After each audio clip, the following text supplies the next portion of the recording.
Good afternoon, everyone. My name is Phil. I'm co-founder of the Carbon Literacy Project and its Director of External Relations. Welcome to this webinar on the topic you can see in front of you, a practical tool for procurement leaders to deliver net zero, that being carbon literacy itself.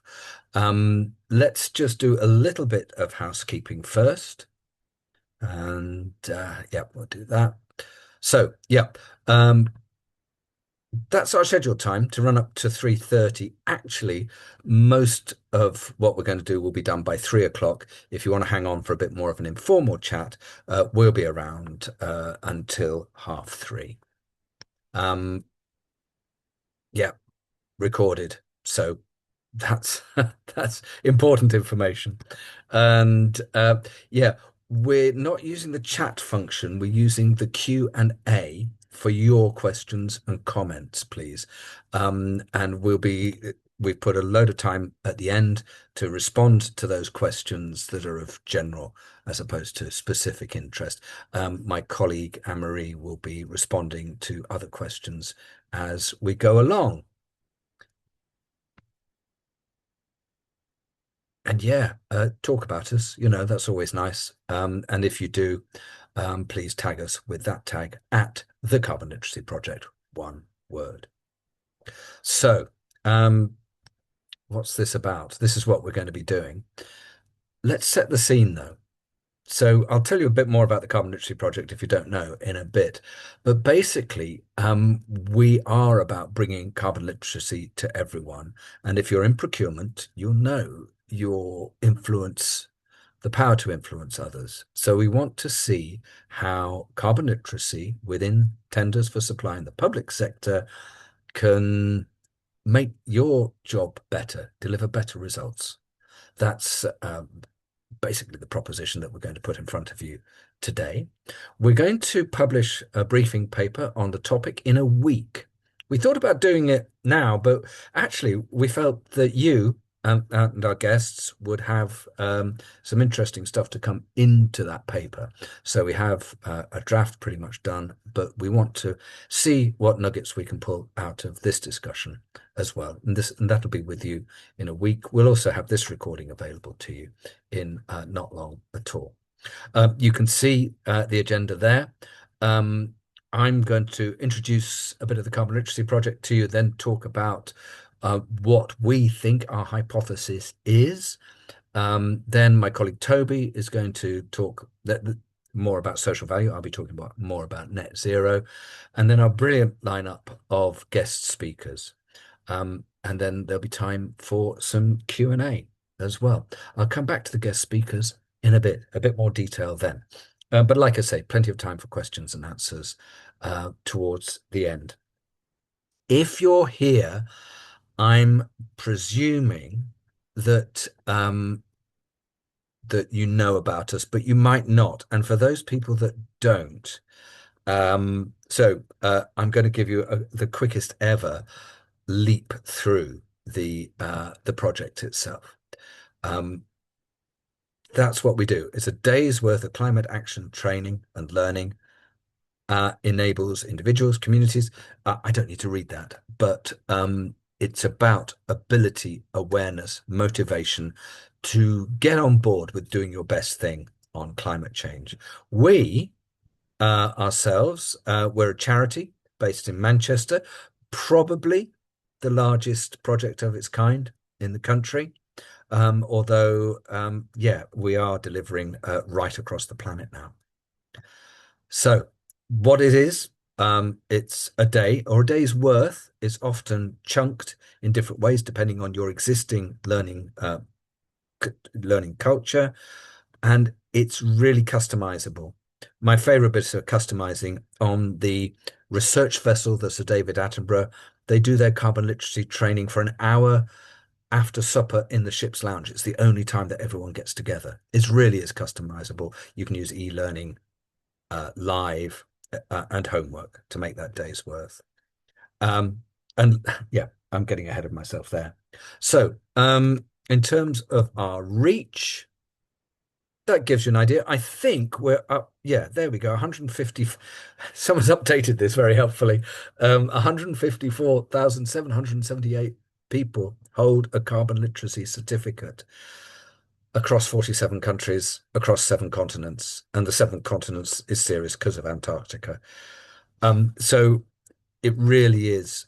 There are 1,000 courses as well. So, I mean, we're proving the case that climate action really is for everyone. Um, what we don't train, but we do all of this. We advocate for the training, help you to advocate for the training. We've got a stack of material, generic material that you can use to populate your courses. And we've got sector-facing toolkits as well. But we guide you, we support you at every stage if you are going to deliver the training. Might not be directly relevant to you, and then we accredit individuals, organizations, and courses, basically. Training, so say, always a day's worth. And it can be done internally. Most of it is done internally, but sometimes it's external too. And we do actually give that. It is peer-to-peer, like I say. We insist on maximizing peer-to-peer delivery, and that relevance thing, always relevance. And everyone has to devise their best action. We also support organizations to become a badged carbon literate organization, and we have a ladder to enable you to do that. Platinum to bronze, difficult to easy. And a lot of people like that. So that's us in an absolute nutshell. Go to carbonliteracy.com for lots more information about what we do. But you might not be intending to deliver carbon literacy yourselves, but that's useful context because we'll be talking about how this might work for your would-be suppliers. Let's look at our panel, who we're going to be talking to in a bit. Um, Looking at this lineup, I'm just so chuffed that these folk have given up their time for us. Michael from Stockport Council became carbon literate when he was their treasurer, actually the first carbon literate treasurer. We'll be hearing the chief exec's point of view. Heidi, I first met when she was leading environment at Salford Royal, huge hospital up our way in Manchester. Well, Salford, I should say, of course. And Lucy has been pioneering the very innovative work on the Lower Thames crossing. And obviously carbon literacy is just a tiny part of managing the carbon footprint of the Lower Thames crossing. So we'll be talking to those three in a bit. And also we'll be hearing from my colleague, Toby, who leads on our partnerships work. So let's get to the nitty-gritty of this. What is our hypothesis? We've been talking to a lot of procurement people, as you would hope, in order to do this. And some unsurprising take-homes that I'm sure you would recognize. That's been put less politely to me by some folk in procurement. It's been eye-opening. And our realization, of course, we think we're the most important thing. No, we are just two measures at most amongst many things that you have to deliver on. We've got that message very much. Those measures are mandatory, and we'll go through some of that and how you balance between them. That's part of the complication there. And we also obviously have realized that it's not just the issuing of the tender, it's the management of delivery that has to be in the room as well. We're building this in to what we're talking about too. And also you can't make it too difficult or too onerous to debar suppliers that can otherwise do the job. And that especially applies, we are told, to local suppliers, especially SMEs. So we need to be able to tackle that barrier as well. But bottom line, this is our hypothesis that putting carbon literacy into a tender will help you. So those policy drivers. Now, you know this, you're procurement people. And my apologies for folk that are not from the UK, but this is the UK setting. All of these things are driving the inclusion of climate action into your procurement. So let's go back to that list. Yeah, they're chunky, visionary, and I suppose most of all, they're moving things on from bottom line. There was probably a time when, yeah, who can do this the cheapest? Bosch, have the job. No, that's not the case anymore. And you've got all these drivers, and I'm sure that's not a complete list, that are driving, yeah, everything that's going on in your world. So, thank you for that correction, by the way. So, yeah, good. So, we've got all those drivers, and how can you use carbon literacy? You can mandate for your suppliers to become carbon literate organizations. We're going to come back to what Lower Thames Crossing did with that. You can ask that they have a certain percentage of certified staff within their workforce. You can ask that they commit to become both of those. In fact, it's that committing to become a carbon literate organization that the Lower Thames Crossing did. Um, or or none of these things are exclusive. Um, will you train people in your supply chain as well? That came up in a DESNES tender that we'll talk about a bit in a minute. And then, of course, there's how carbon literacy can contribute to social value in the community. So delivering carbon literacy into the community, something that Lower Thames are doing, others have as well. And that's just one example of how carbon literacy can contribute to social value. And everything that you can mandate there, you can put into desirable attributes as well. And a smart would-be supplier will look to get on board with that as well. What does it show then? So it shows that your would-be supplier has capacity, both to minimize its footprint and to get that gnarly data that you will need to see if you're managing the delivery of that project. A willingness. I mean, I know that's less tangible, but are they actually tangibly on board with this agenda, or are they box ticking? I remember talking to a housing association chief exec who said, how many tenders do I read? And I know where they've cut and pasted the stuff from. So it's showing a willingness, a genuineness that they're on board with the agenda. I'm getting ahead of myself.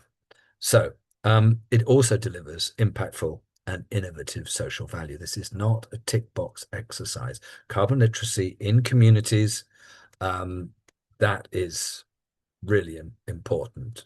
It delivers on all sorts of levels. Sadly, we don't have time to unlock the co-benefits that carbon literacy has in communities. And to borrow some of the language of the regulation, it is a vehicle for equitable green transition. It's not directly to do with procurement, but we've given an award to Barnsley College for being a silver carbon literate educator. Barnsley was a coal town, and yet they're majoring on green skills. So that really, really, using carbon literacy to drive a just transition is so important. But of course, there are barriers. So will this set the bar too high? There's a worry that was put to us by someone we spoke to in procurement. If you think that is the case, especially if we're talking about local suppliers and smaller suppliers, you can either set up training yourself to make sure it's not a barrier, or indicate where training is available. And there's lots of carbon literacy training available out there. Price shouldn't be a barrier as well. We have a quite a complex scaled pricing grid for our certification. None of it is onerous, I would hope, and our scale should be able to deal with that. And yes, there's no sector. There's virtually no sector to which you cannot apply carbon literacy training. And again, we're here to signpost that and let you know, where you can find relevant training. Is it duplication of effort? Where you think you've got loads of suppliers piling on doing the same stuff? Well, actually, collaboration is the key. We'll hear about that from Lower Thames Crossing. That's exactly what they did. They got suppliers once they were on board, the contractors, to actually get on board and work together on this. Then there's a little matter of proof of the pudding. I know that, have they done the job? Are they on board with this? Well, actually, this is incredibly easy. We hold the certificates that prove the amount of carbon literacy going on. So that's the hypothesis. What's been going on in real life? Let's have a look at what DESNZ did recently. That's the for newcomers, or folk not from the UK. That's the Department for Energy. I'm This is a really embarrassing seed up here. Department for Energy and Net Zero, Energy Security and Net Zero. Thank you very much. This is not an AI. So yes, DESNZ, they put out a tender for a retrofit and information service. This is it, the RISE retrofit information, and they put this out. It's a national retrofit advice service. And within the tender, as a planned metric, now that puts it into the optional side of things, as I understand it. What percentage of your workforce are accredited as carbon literate? The tender was won by Turner Townsend, the consultants, who have great expertise in carbon literacy and were able to do that. And they're doing a really interesting work, taking it into their supply chain as well as into DESNZ itself. And then we're going to hear more about this, but National Highways put us into the contract for the Lower Thames Crossing. We'll hear more about this later. But in their carbon section of the tender, they asked that their applicants committed to becoming silver carbon literate organizations within 52 weeks of project inception. And that's contractors and subcontractors. So that's saying we want this through the workforce. Silver means roughly 15% of your staff need to be trained, and there's some other metrics that go into that as well. So that's just two examples of how it's been going on in real life. So that's the net zero lens. I'm going to hand over now to my colleague Toby, who's going to look a bit more at social value. Toby. Thanks, Phil. Hi, I'm Toby, the fundraising and partnerships coordinator at the Carbon Literacy Project. Yeah, as Phil's just covered the basics of carbon literacy and the net zero side of procurement, I want to pick up on social value, look through kind of four different pillars here: planet, community, work, and economy. And if there's time as well, just a quick look at the new revised Green Book. For me, I see carbon literacy not just as a mechanism to instigate necessary climate action at scale, our model of decarbonising society through behaviour change, but also as a vehicle to an equitable green transition, a transition that is now inevitable as the realities of living in a changed climate unfold. And it's this aspect, acting as that mechanism to facilitate equity, that I think so closely aligns with social value. So getting to our core, what we do, as Phil's already kind of aptly covered, it's a day's worth of training, and participants pledge individual and group actions at the end of that. Bridging this gap, the knowledge and action gap, is how that behavior is then changed. And we see emissions reductions not only through the pledges themselves, which we're able to quantify through the certification process, but also this long-term reduction of emissions through this newfound behavior change, with this newfound behavior. And that's around 5 to 15% reduction. Once individuals change their behavior, this then cascades out through that organization, through sectors, through supply chains, and ultimately through society as a whole. And this kind of leads me on to the community aspect of carbon literacy delivery. When people complete their training and pledge their actions, this creates a sense of agency, a sense of ownership over both their footprint, but also the local environment, the local community. People may go on to contribute to local climate networks and projects, or start their own, reduce their own energy costs, They may take up active travel, spend more time in green spaces, and overall improve their quality of life, but also create better health outcomes. And barriers to entry can be removed by businesses that use carbon literacy to deliver social value by funding certificates, courses, toolkits, entire sectors or localities, supporting the rollout of carbon literacy, or delivering carbon literacy themselves to communities. One aspect that I think is crucial around this is work, particularly in with the advent of AI and in the kind of shadow of AI, if you like. Being certified as carbon literate is not only an accreditation, but it gives people that agency, knowledge, and skills. They feel empowered. They can take these new skills into their existing roles. They could take advantage of new opportunities in the green transition. And for young people, it gives an opportunity to build the climate competencies they will need in the future, helps to reduce climate anxiety and can act as a kind of antidote to doomerism, if you like. And Lower Thames Crossing is a great example of this in action. We'll hear more about this later on. And the final pillar around economy, carbon literacy can help community and voluntary sector organizations to build capacity, reduce costs, energy costs, upskill, engender a sense of future readiness. And as part of the cascade model, people often go on to become trainers themselves. This allows these organizations to create new revenue streams. They can use carbon literacy as a way to bring more people into their existing work.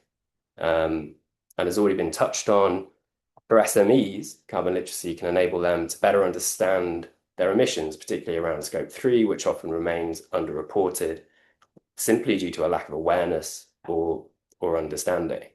So yeah, I see carbon literacy as an engaging and effective way to bridge that gap, create more resilience in community and voluntary sector organizations, SMEs, but also skills and a sense of awareness in the local economy. And briefly, just to touch on the updated Green Book, it looks like momentum has shifted significantly now towards more future-facing solutions. The Green Book now names both climate and environment as explicit and independent social value requirements and moves away from simple cost-benefit ratios to include qualitative evidence and unmonetizable outcomes. Critically, it also demands transformational change and calls for a logical chain of cause and effect to demonstrate how that transformation will materialize, effectively a theory of change that is both evidence-based and evaluated in real time. And this is precisely how carbon literacy works. One trained person influences organizations, organizations influence their supply chains or their sectors, communities influence places, and society as a whole changes. Systems are just structures comprised of people, and structures don't change unless their component parts do. So the impact of carbon literacy ripples out from the individual and it compounds over time, extending far beyond the terms or scope of a single contract. And just to finish on this quote at the top here,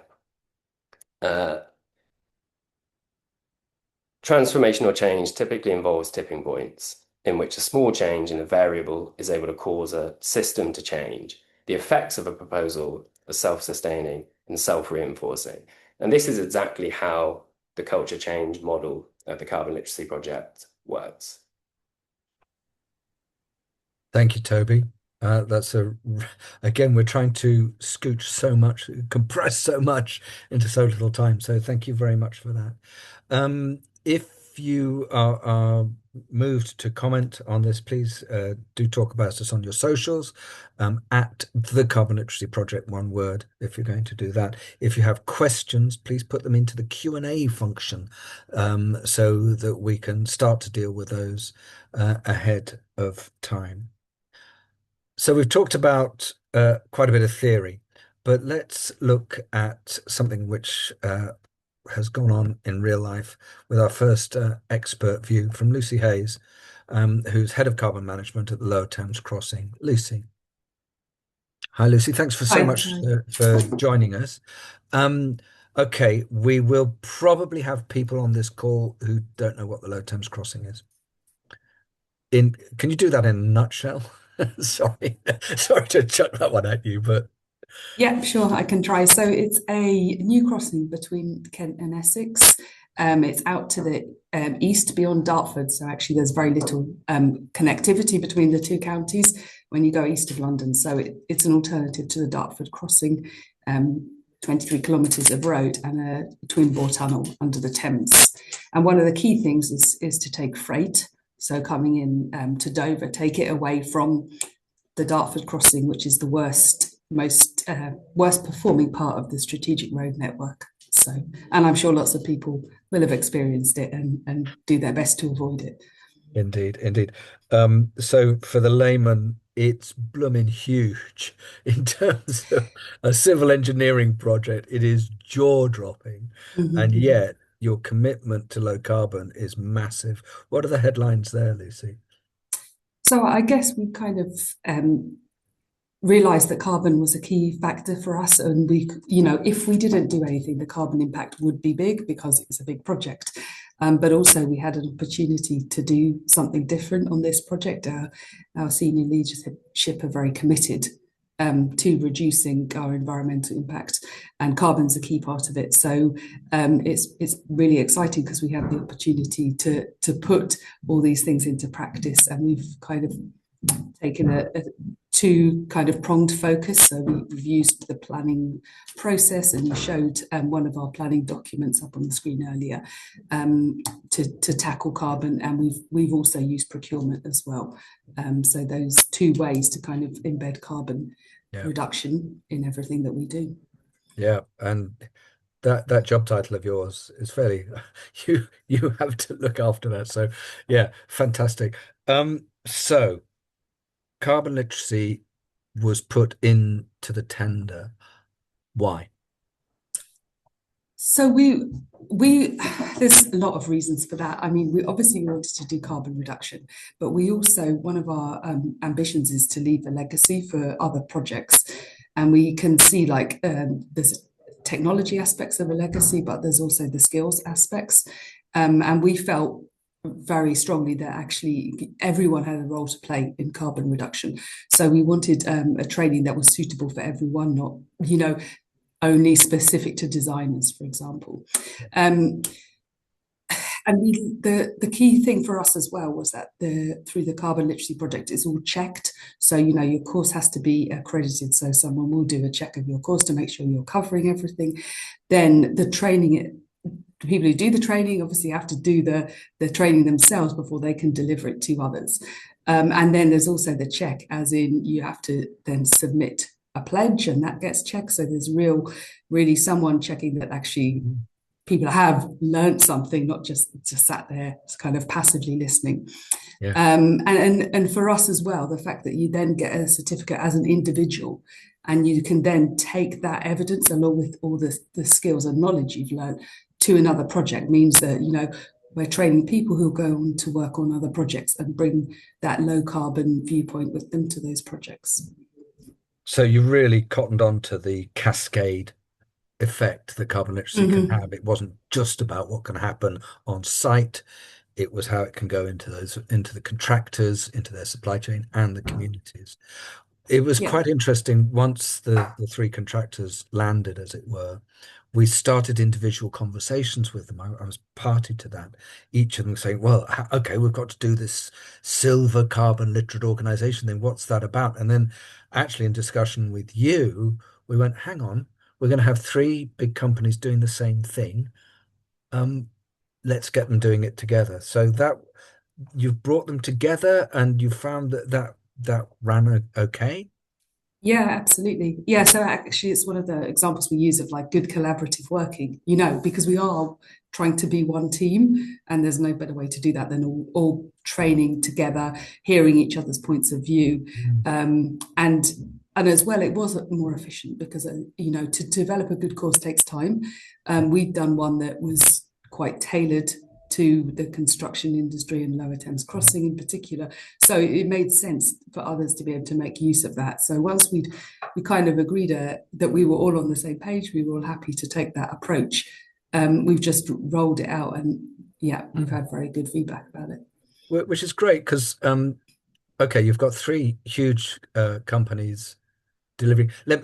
Was it Essex, Kent, and the tunnel? Is that the split? Yeah, Yeah. yeah, exactly. And Yeah. each of those huge things, and companies and consortia that would normally be daggers drawn and competitive, off, to get Hmm. the work, but now collaborating, and that went well. That's really good to hear. The other really great thing that you did, um, which we can claim no credit for at all, is take it into the community. So what Yeah. happened with carbon literacy in the community, Lucy? So I think actually, I think you can take a bit of credit because we were looking at the ways to get the carbon literate organization status because that was one of the things that well you saw that it was one of our kind of commitments as part of the planning application. So we didn't just want to train but also to kind of, yeah, it's all part of the legacy really, to leave behind a legacy for people whose areas are going to be impacted by the development. So we've got a few colleges that we work with quite closely, and we actually train the construction and built environment students. Um, it's a slightly different course, but there's Yes. a lot of parallels. It's just a different audience, I guess. But And you have to, and it's again, really good. it's that relevance piece, or the designers, the engineers, the people that are building it will have different learning needs. There'll be a different learning stage as students in further education colleges. So it's Mm-hmm, completely mm-hmm, right. The same sort of subject material, lots of lots of lower temps crossing in both, but obviously tailored that way. mm-hmm. Finally, Lucy, what next with carbon literacy and the project? So, I mean, we're looking at the sort of reaccreditation. The standard has changed a bit since we did it. So we're looking at like what do we need to do to go to the next level. Then we're also looking at like you said, the subcontractors will be coming on board, and potentially the collaborative training has worked very well when we're all in one office. Whether that will still work as well once we're working out of different compounds, we're not sure about. So it might be that it kind of we take the course but deliver it in different locations, potentially in slightly different ways. I think there'll be a bit more autonomy for the delivery partners to I've, decide. I've I've just got this mental image now of a training boat that's going across the Thames to different sites. That's one thing. Sorry, but Lucy, I wish we had time to chat more. Thank you so much for joining us, telling the story, and for the brilliant, innovative work there. That's really good. And you'll be hanging around for some questions afterwards. Questions into the Q&A, please. So, from the Lower Thames Crossing, let's go over to the NHS, and in fact, NHS supply chain. Heidi, if you are there, let's just make sure. Hello, Hi, Heidi. Good to see you. and you. Let's start at the basics then. Uh, Net zero, social value, and NHS. Your job is to keep people healthy, isn't it? Yeah, there's no good health without a healthy planet, though, is there? So, could you just describe for people outside of health something of the degree of priority that's given to net zero in the NHS? Absolutely. So, the NHS has been working around sustainability and on its net zero goals for a long time. More than 15 years, but 5 years ago, in the height of the pandemic, we actually stood up a expert panel to decide what our targets would be. So that's convened early 2020, and they released the report in October 2020, which set out what the NHS ambitions were going to be in this space. So we have two targets, which are net zero for the emissions we control directly by 2040, and 2045 for those that we are indirectly control. So a lot of our scope 3 and supply chain sits in that second section. And let's just to stop you a second. We sort of take for granted the NHS is just sort of there. Just a little bit about the scale of ambition here, the scale of the operation. So the NHS is responsible for around 45%, 425, not 45, of the UK emissions overall. And globally, the healthcare sector is on average around 6% of the global emissions. Okay, I think you nailed that. It's yeah, and just think Big. in terms of workforce estate, this Yeah. is absolutely massive. So tell us a bit about what NHS supply chain do. Yeah, so NHS supply chain, we're part of the NHS, and our role is to procure products on behalf of the NHS and deliver into. So we have kind of two arms. We procure, which is kind of what the majority of the organisation's employees do, is procurement through frameworks. But we also have a logistics and warehousing function where we deliver into every trust every day. Gosh. And again, by the again, looking at the scale of this organization, this is and you lead on sustainability for that. Yeah, so we've got about £7 billion worth of spend annually that we're responsible for. Do you ever get used to that? That's another question. So kind of after a certain number of zeros, it's just sort of a number. right. Okay. So yourselves and carbon literacy, you've been bringing that into the organization.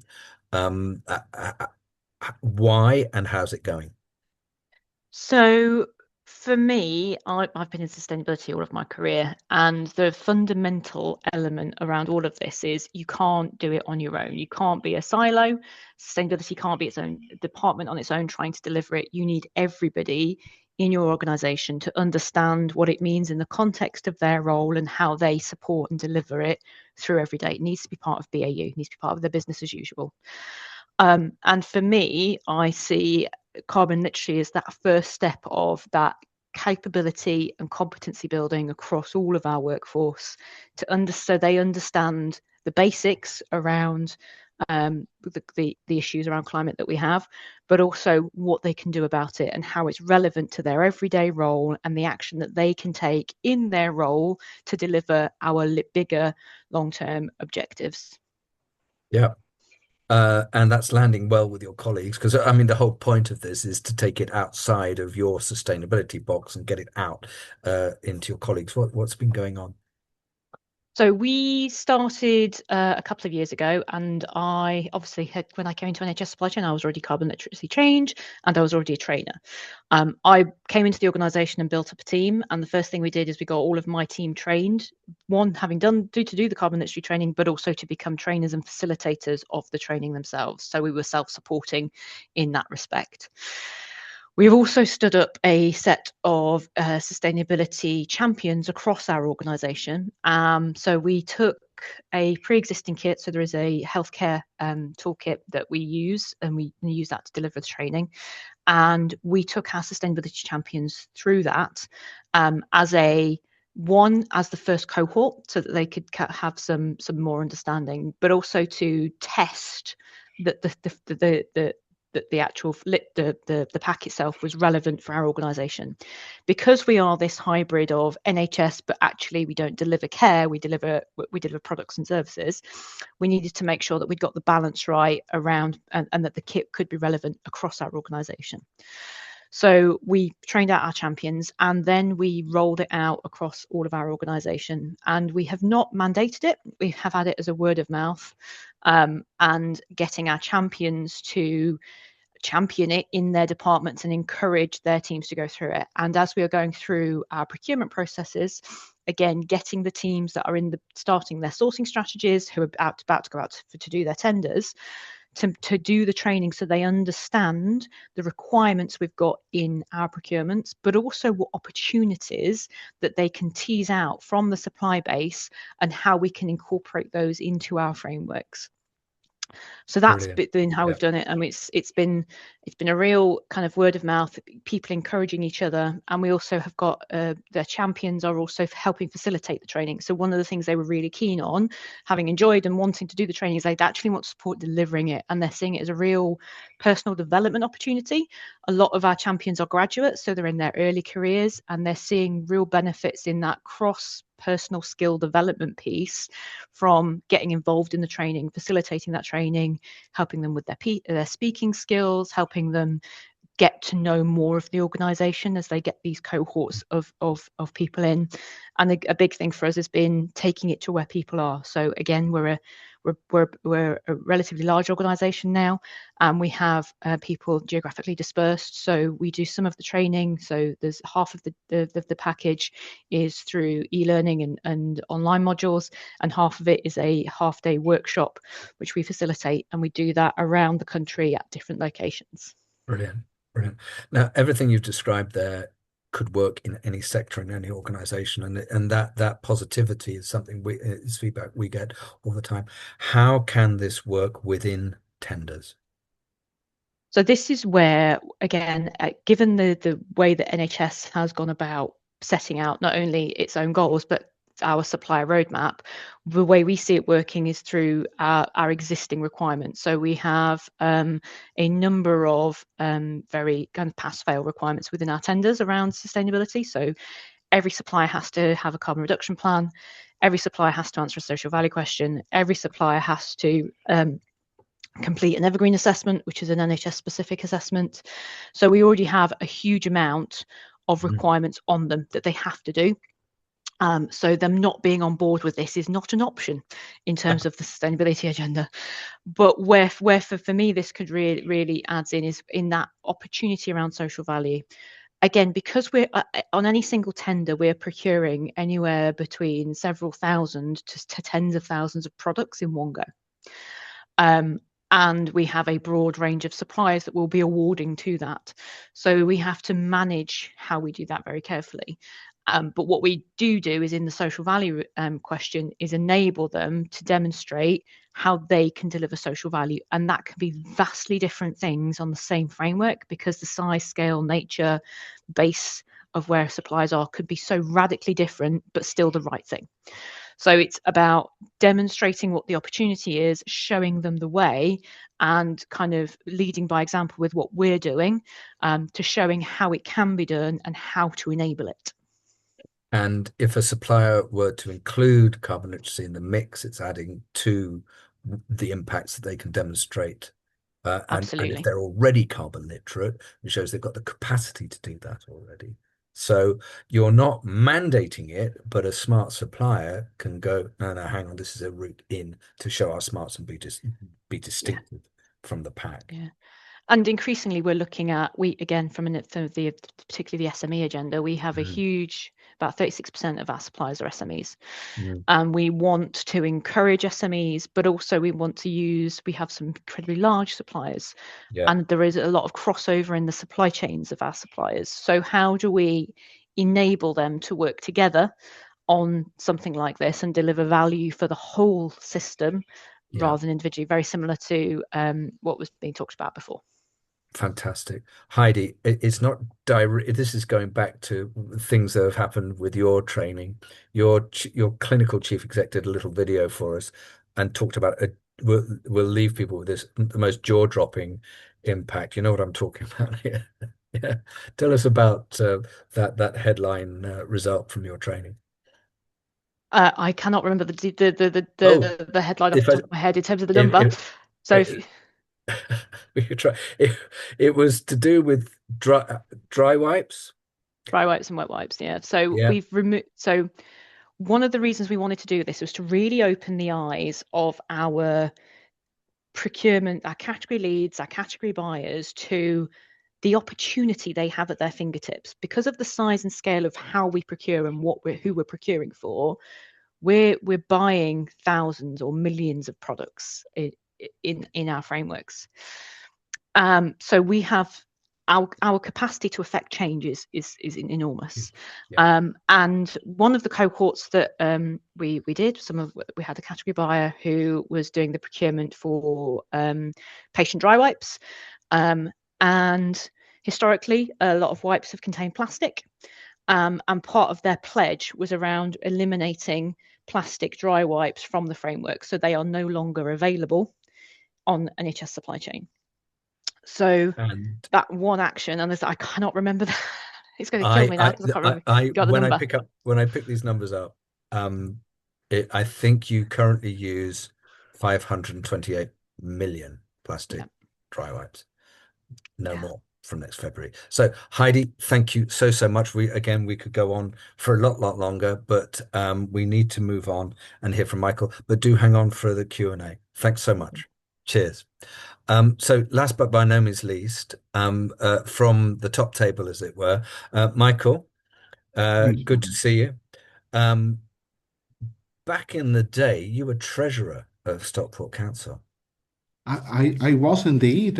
So colleagues, please forgive me. I am a an accountant by profession. But you're quite right. I became treasurer, Section 151 officer, as it's known in local government finance in the UK. Became borough treasurer back in 2016, and I'm still holding on to this claim to fame, Phil. Rather fortuitously, in my first couple of months of being treasurer, I had the opportunity to go on your carbon literacy training, and then I think I still, well, I must still hold the accolade of being the first local government finance director to be carbon literate. Absolutely true. I'll back you up on that. Um, Carbon literacy in the supply chain from your desk, you've got all those multiple drivers. In Stockport, there's a massive redevelopment going on. You're building things like it's going out of fashion. Um, you need the very best suppliers.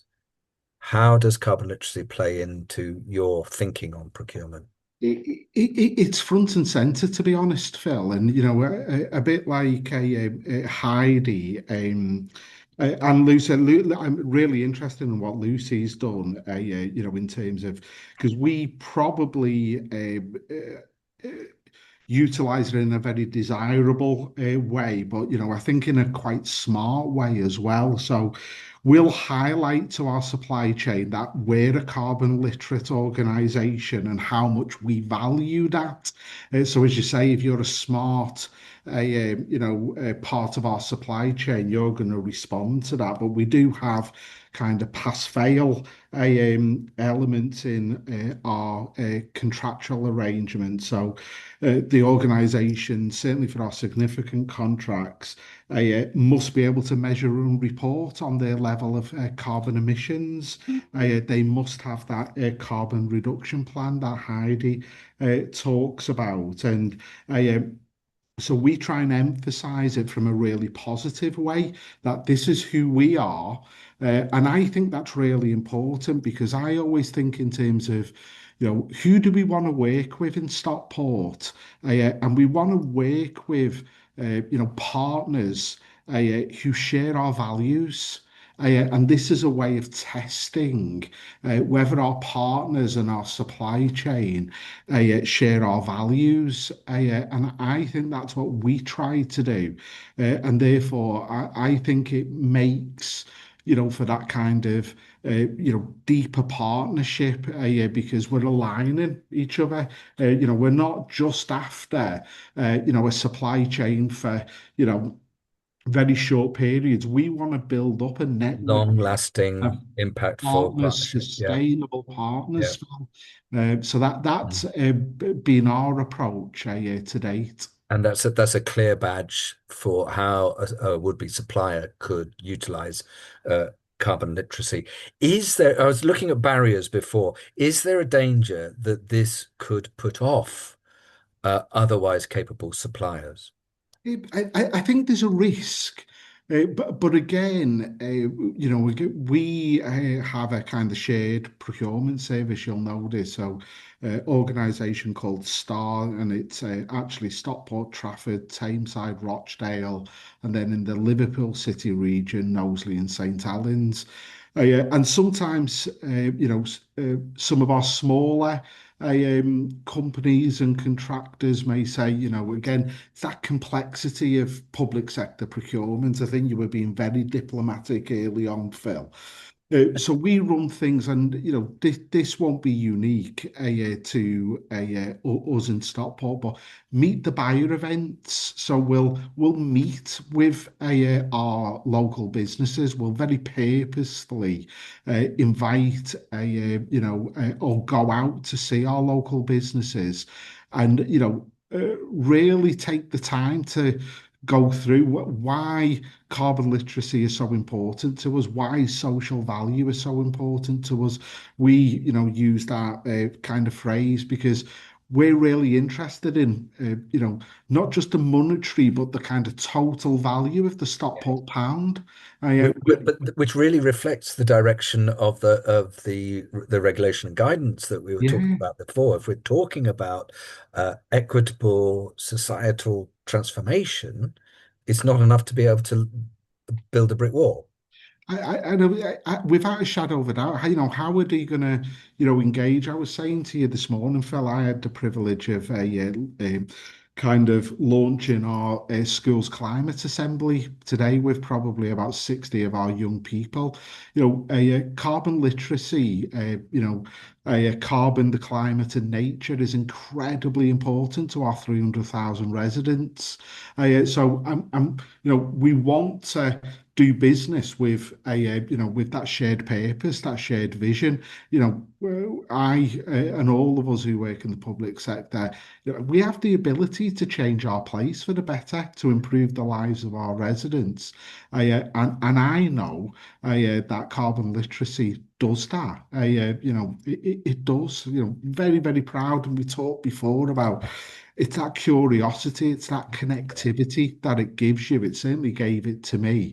But the fact that we have a planning team in Stockport that's carbon literate. You wouldn't have thought that, but the No. whole planning team is carbon literate. Imagine what that does. We're going through something called our local plan. The next 15 to 20-year vision of our place, and we're looking at it through a carbon literate Yeah. professional planning service. Superb. Michael, like our other two experts, we could speak forever. We're overrunning horrendously, of course. So thank you so much for your contributions so far and look forward to talking to you again.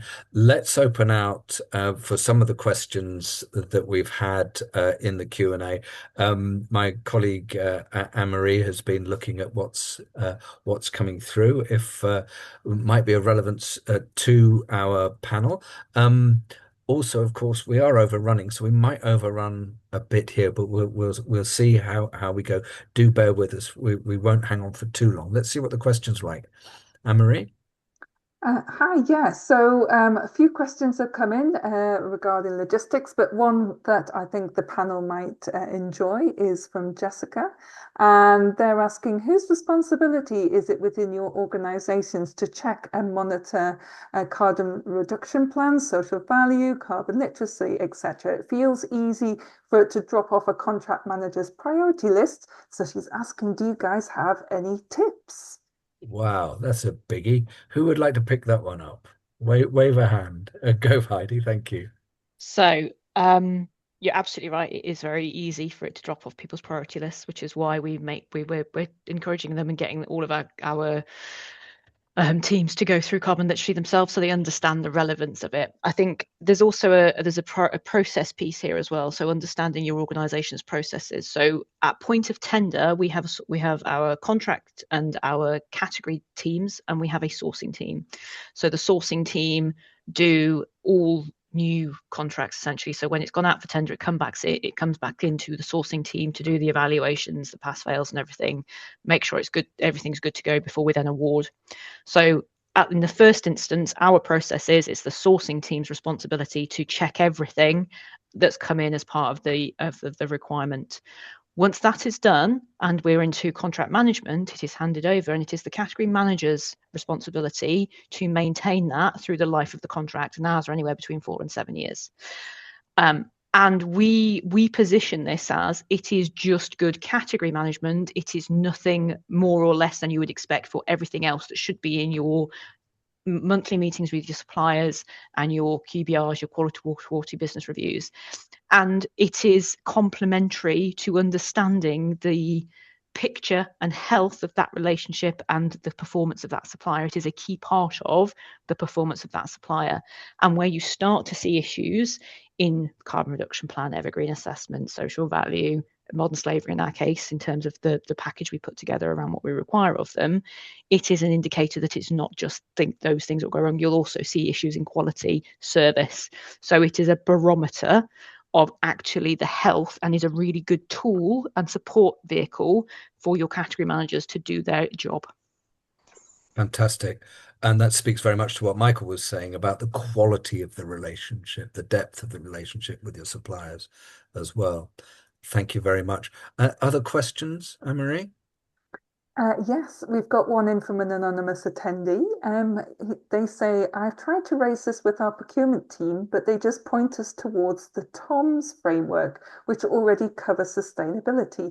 Do you know how carbon literacy fits into this, or do we have to request this as something extra? Does anyone want to pick up that from our panel, or even I know Toby is our in-house expert on Toms, but anyone from the panel that can talk about Toms? If not, I can throw to Toby. I think we're throwing to Toby. Carbon literacy and Toms in 30 seconds. For sure. Well, the pillars that I talked through earlier on were actually taken from the TOMS framework. So the way we've kind of put together how we feel we can integrate with social value is very much following that methodology. But we're aware that different authorities and different organizations have different ways to approach this. So it is kind of flexible in that sense. But we do actually have a kind of short document that we've drawn up which illustrates how directly we can meet that within SVP's Tom's framework. So yeah, I hope that kind of covers. If anonymous attendee, do drop us a line, we can flesh that out. And also, our experts, if you need to go at 3, please do, but we'll carry on with this discussion. So yeah, thank you for that, Toby. Other questions, Anne-Marie? Yes, so this one's coming from Martin. Does the carbon literacy training and accreditation include specific modules on how to manage Scope 3 emissions down supply chains? For example, approaches, partnerships, lower carbon alternatives, more accurate emissions reporting, moving away from spend-based, etc. So, generally, this isn't a get out of jail card. It can. It's a very, very adaptable training framework. If that's a learning priority for the people you wish to use it, there might be an existing course, or one can be designed for that purpose. I'm thinking Lucy might be across that. And if you're not, I might be mistaken there. Sorry. Yeah, we have got quite a lot of that in our course. So I think, yeah, like you said, Phil, really, there's quite a lot of leeway in what you can focus on within the course. So there are the basics that you need to cover, but then the idea is that it's relevant to the audience. So for us, we focused on some of our emission hotspots kind of by material. So we looked at, concrete, steel and diesel and the plans for low carbon alternatives or phase out in the case of diesel. So we did look at like the innovations that were almost at market level that we thought were coming, and then in terms of relevance, then like how they would affect designers and what designers were putting into their specifications, how you could procure for some of those materials as well. Thank you. I mean, there's something about this, the use of carbon literacy. It builds the capacity of the organization to reduce its footprint, but it can also increase the capacity to do the measuring part as well. For the carbon analyst who's out there gathering that data, they need their colleagues to understand why the heck they're being asked this stuff and some of the language that's being used. So for demystifying and building your capacity both to deliver and capture that delivery on carbon footprint, it can work really, really well. Again, across 1,004 courses that we have now, there might be something specific there. We can look through that. Forgive me for not being across every single one of them, but ask us if there's a specific question there. info@carbonliteracy.com is the best way to get in touch. Any more questions as we're looking at 3 o'clock here, Anne-Marie? Yeah, a couple more coming in. This is a great one, another anonymous attendee. But how do you get buy-in from procurement teams, legal teams, and leadership? Leadership. Who do we talk to about leadership, Michael? Yeah. Well, absolutely. And and I hope this doesn't sound glib, but give your procurement and legal teams, your finance teams, the time to be carbon literate. That's how you get Correct buy-in. answer. Genuinely, That, and again, I hope, in terms of that leadership, but as part of the learning and development plans and then annual conversations, speak to your head of legal, speak to your head of finance, head of procurement, and demand of them that they've been on carbon literacy training. And believe you me, what I've seen is as we've expanded in the council, that buy-in just follows. To be quite honest, they understand it. And it's a little bit linked to another question. Not wishing to hog the questions here, Phil, but about how to deal with pushback on the cost of doing things more sustainably. I just ask someone what the whole life value and the whole life costs are. It's all you need to do. Because believe you me, when you do that, it's always cheaper to do things sustainably. Yeah. I've got many, many, many examples.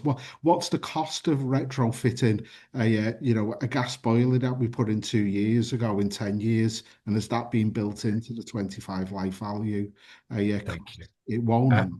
Absolutely crucial. And it's part of this moving on from the bottom line. What's the price?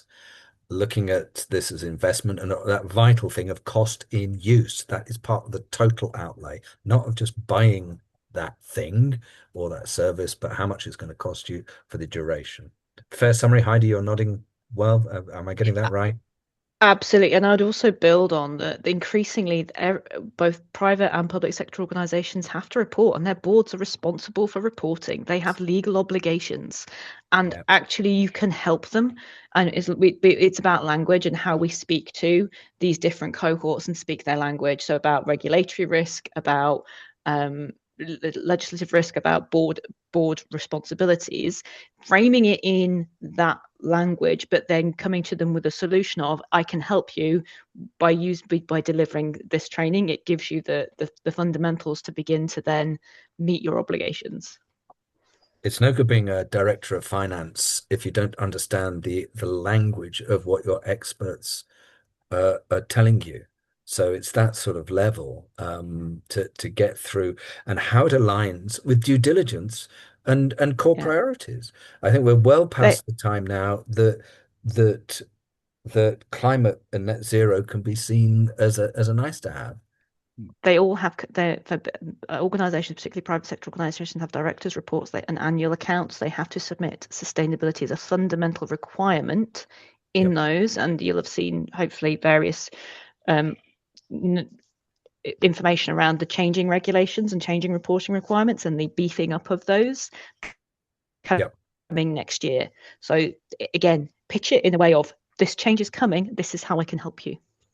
Bit of a wake up, smell the coffee thing, and we can do that objectively. We're all enthusiasts. We're massively enthusiastic about this, but actually, no, objectively, this is how you thrive. If you're okay, as I'm acutely aware we're overrunning, folks, but if you're okay to hang on, is there another question? Anne-Marie, yeah, a couple more coming in. Just a bit of advice, really. Another anonymous attendee is asking what climate data would be best asked for in procurement for contractors and subcontractors. It's a biggie. Who would like to pick that one up, if anyone? I can start. I can start, and you'll probably kind of build on this. So think about what it is you want to know and what action it will drive for you. Is it about you having information so you can act on it? Or is it about information that you want your supplier to act on? Because the two are different, and they therefore the answer to that question will direct you down a particular avenue of what you're asking for. And what value is it going to bring? How is that going to be helpful? Because everybody gets obsessed with data and I understand it, but it is not the be all and end all. We want data to be able to drive action.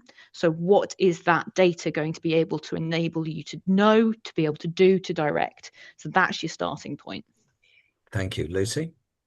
Yeah, so I was going to say, kind of ask where the hotspots are for their emissions and then what they think they can do about them, because they probably know better than we do. And that will start, even to, if they haven't already, to start to think about actually the answers to those two questions are really valuable for them as well as us. So everyone's focusing effort in the right area. Fantastic. Thank you. That's fantastic. Um, it's with great reluctance that I think I'm going to have to let you guys go. We really could have a much, much longer conversation. Attendees, people that have given up their time to watch this, thank you so much for joining us. But just to give profound thanks to Lucy, Heidi, Michael, for not just for attending now, but for your extraordinary goodwill towards the project, which comes because you're really nice people, but actually because this stuff works. You know, you wouldn't be giving up, you wouldn't be engaging with carbon literacy if it didn't work. So I think, you know, your commitment to what we're doing is proof of the pudding of the power of carbon literacy. So thank you so much for joining us today. I think we're just going to wrap up now with thanks. We're going to be bringing out the document in about a week or so, and you will be alerted to this if you've signed up here. Watch our socials as well. Do drop us a line at info@carbonliteracy.com. Here we are. Thank you for putting that up there. Yep, there's the useful stuff to get in touch with us. And most of all, if you do this, please get in touch. This is the start of something. And what we want to be able to do is to support you in your picking up of this idea. Let us know what you do, get in touch with us, and we can support you, maybe bring people together to see how this works. So thank you so much for joining us today. And I think we'll call it a day. Colleagues, let's hang on for a quick chat. Thank you very much for joining us. Bye-bye.